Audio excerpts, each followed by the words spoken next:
కారుణ్య మరణము అనేది యుథనేషియా అని ఇంగ్లీష్లో అంటారు. మీరు ఇక్కడ నేను స్క్రీన్ మీద చూపిస్తున్న వార్త చూడండి. సుప్రీంకోర్టు భారతదేశంలో మొట్టమొదటిసారిగా ఒక వ్యక్తికి కారుణ్య మరణానికి ఒక అనుమతినిచ్చింది. ఇది చాలా పై కనిపించిన ఒక వింత విచిత్రమైన పరిస్థితి. ఒక వ్యక్తికి క్రానికల్ డిసీజ్, ఇంకా బతకడం వేస్ట్ అనేంతలాగా డిసీజ్ వచ్చింది అనుకుందాం.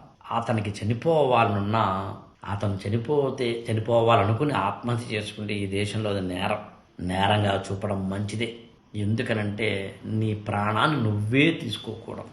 కానీ బాధను భరించలేకపోతున్నాను సార్ అంటే తప్పదు అంటుంది చట్టం, తప్పదు అంటుంది మానవీయత. నీ అంతటి నువ్వు చనిపోకూడదు, సహజ మరణం పొందాలి అని. ఆ వ్యక్తి కనుక మంచం మీద ఉంటే, కోమాలో ఉంటే 12 ఏళ్ళు 13 పాటు ఆ వ్యక్తిని కాపాడుకోవడానికి తల్లిదండ్రులకి ఎంత నరకం ఉంటుంది.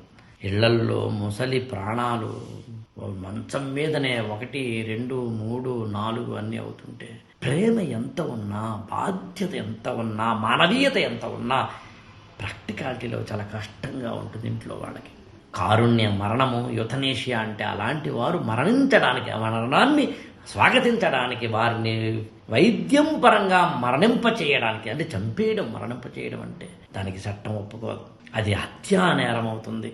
యుథనేషియా అనేది ప్రపంచంలో అత్యంత కీలకమైన డిస్కషన్ పాయింట్. ఆస్ట్రేలియా లాంటి దేశాలలో, కొన్ని దేశాలలో యుథనేషియా యాక్సెప్టబుల్ అయిన రోజులు ఇవి. ఇదొక ఎథికల్ డైలమా. మంచం మీద అలాగా నరకం పొందుతూ ఉన్న వ్యక్తిని యుథనేషియా తోటి చంపడం తప్పు. కానీ ఆ వ్యక్తి అక్కడలా ఉంటే ఇంట్లో వాడికి ఇంకా మరణం. ఇది మిస్యూజ్ అవుతుందన్న ఉద్దేశంతో, మిస్యూజ్ అయ్యేందుకు అవకాశం ఉంటుంది కాబట్టి దీని మీద చట్టాలు, సుప్రీంకోర్టులు చాలా జాగ్రత్త వహిస్తాయి. ఎందుకు ఇక్కడ మిస్యూజ్ అయ్యే అవకాశం ఉంది?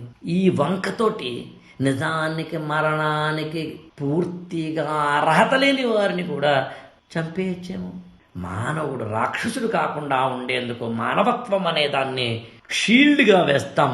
కానీ అదే మానవత్వం అప్పుడప్పుడు చాలా బాధాకరంగా ఉంటుంది. ఏది ఏమైనా సుప్రీంకోర్టు తీసుకున్న ఒక నిర్ణయం ఒక నూతనమైన పంథాకి దారితీస్తోంది.